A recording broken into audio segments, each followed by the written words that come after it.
Since your 2012 research on GM maize and Roundup was published, are you pleased with the reaction from around the world?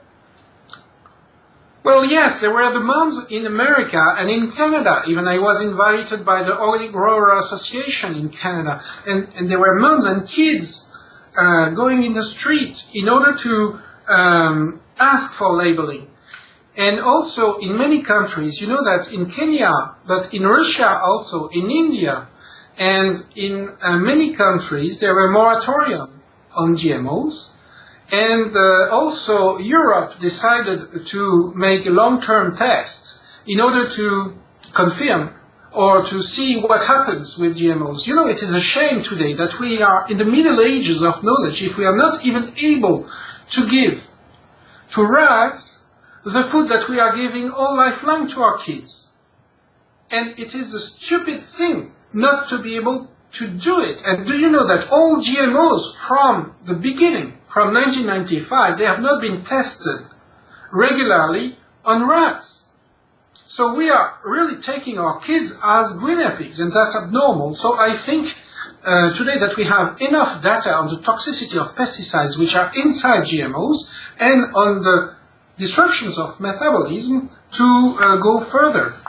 I think that the people reactions around the world have been great, but also defamations from people linked to the company that has sold the GMOs or to the agencies, the regulatory agencies throughout the world that have themselves, and it has been proved now by several journalists, the links between these regulatory agencies and Monsanto. For instance, within 2 days, Monsanto hired a lot of people against me, saying false things, saying, for instance, that my rat developed tumors and that was inadequate protocol, and their control rats developed tumors because they were feeding them with GMOs and pesticides without telling that.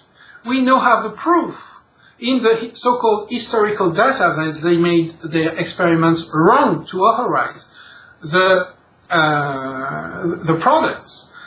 And it is a shame, really. I've never seen that before, that all the data that they have on the blood analysis, they have made themselves. They don't want to give that to the public. That should be a revolution. We shouldn't accept that. That should be the matter of a revolution. We shouldn't accept that anymore, that the Roundup and the GMO tested by Monsanto in very short-term experiments, only 3 months. We have made 8 times longer experiments, and they only little experiments, 3 months long. They do keep that secret, and they don't want to show the blood analysis. So please, it is necessary today to have the truth and to make the light on these affairs.